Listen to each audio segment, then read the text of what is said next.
یہ تو امانت ہے، اور اس امانت میں سب کا حصہ ہے۔ دین کے کام میں کس کا حصہ نہیں ہے؟ بتاؤ۔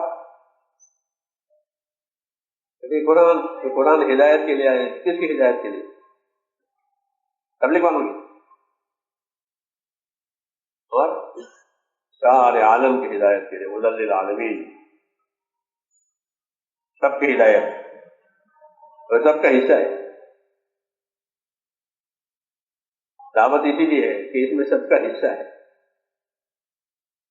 جس کو اپنے حصے کی خبر نہ ہو اس کو دعوت دے کے لاؤ، پھر اس کو دو، تو اس میں سب کا حصہ ہے۔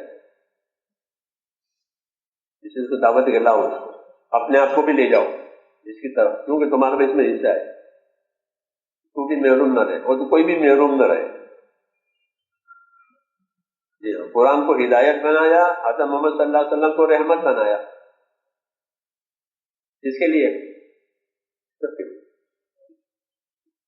سب کے لیے رحمت۔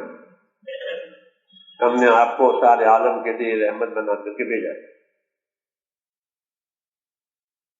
اللہ نے فرمایا کہ ہم نے آپ کو سارے عالم کے لیے رحمت بنا کر کے بھیجا ہے۔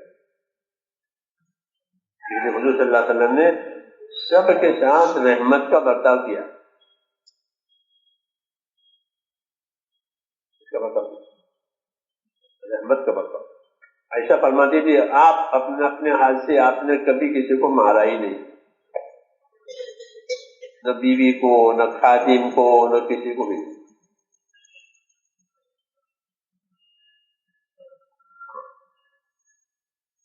کسی کو نہیں مارا، کیوں؟ یہ رحمت بنا کے بھیجے۔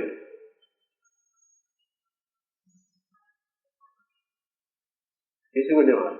دوسری بات عائشہ فرماتی تھی کہ اپنی ذات کے لیے کبھی کسی سے آپ نے بدلہ نہیں لیا، انہیں ستایا ہے،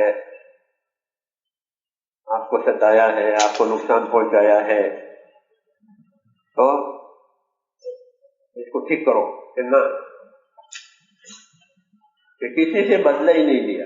کہاں بھی کہ آپ پر جادو کیا ہے،